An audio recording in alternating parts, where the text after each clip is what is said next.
धर्म और भक्ति से ही सफल होता है मानव जीवन। कलियुग में श्रीमद् भागवत ही सबसे बड़ा जीवन मार्गदर्शक। सत्यदेवदास महाराज। Sample news. उपखंड क्षेत्र के ग्राम कैंथरी स्थित प्राचीन हनुमानगढ़ी आश्रम में श्री शांतिदास महाराज गुरुदेव के सानिध्य में चल रही संगीतमय श्रीमद् भागवत कथा ज्ञान यज्ञ के तृतीय दिवस पर श्रद्धा, भक्ति और आध्यात्मिक ऊर्जा का अद्भुत संगम देखने को मिला। कथा पांडाल में सुबह से ही श्रद्धालुओं की भीड़ उमड़ पड़ी। महिला, पुरुष, युवा एवं बुजुर्ग बड़ी संख्या में कथा स्थल पहुंचे और भगवान श्रीहरि की दिव्य कथा का रसपान कर स्वयं को धन्य महसूस किया।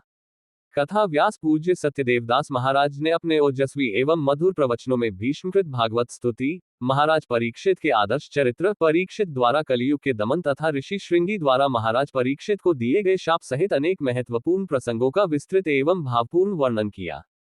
उन्होंने कहा कि श्रीमद् भागवत केवल एक धार्मिक ग्रंथ नहीं, बल्कि मानव जीवन को सही दिशा देने वाला दिव्य मार्गदर्शक है। इसके श्रवण मात्र से मनुष्य के भीतर सकारात्मक परिवर्तन आता है और जीवन में धर्म, सत्य, करुणा एवं भक्ति के संस्कार विकसित होते हैं।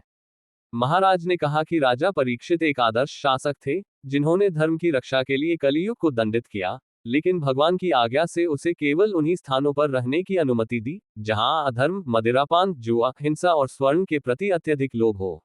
ये प्रसंग आज के समाज के लिए भी अत्यंत प्रेरणादायक है, क्योंकि मनुष्य यदि लोभ, मोह और अहंकार से दूर रहकर भगवान के नाम का स्मरण करे तो जीवन में सुख, शांति और समृद्धि का मार्ग स्वयं खुल जाता है।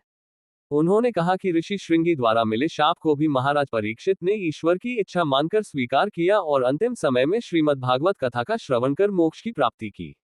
ये प्रसंग हमें सिखाता है कि विपरीत परिस्थितियों में भी धैर्य, संयम और भगवान पर अटूट विश्वास बनाए रखना चाहिए। श्रीमद् भागवत का श्रवण मनुष्य को सांसारिक मोह माया से ऊपर उठाकर ईश्वर की भक्ति में लीन करता है। कथा के दौरान भजनों की मधुर प्रस्तुति से पूरा पांडाल भक्तिमय वातावरण में डूब गया। श्रद्धालु भजनों पर भाव विभोर होकर झूम उठे और भगवान श्री कृष्ण के जयघोष से पूरा आश्रम परिसर गुंजायमान हो गया। कथा के समापन पर श्रद्धालुओं ने कथा व्यास एवं संतों का आशीर्वाद प्राप्त किया। इस अवसर पर भागवत परीक्षित बोहरे देवेश शर्मा एवं श्रीमती मंजू शर्मा, कैंथरी सहित क्षेत्र के अनेक गणमान्य नागरिक, धर्मप्रेमी एवं श्रद्धालु उपस्थित रहे। आयोजक शांतिदास महाराज गुरुदेव के निर्देशन में कथा महोत्सव श्रद्धा और भक्ति के वातावरण में निरंतर जारी है। आयोजकों ने अधिक से अधिक श्रद्धालुओं से कथा में पहुंचकर भगवान श्रीमद् भागवत का श्रवण कर आध्यात्मिक लाभ लेने का आह्वान किया।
तेरी आरती हो मेरे बाके बिहार।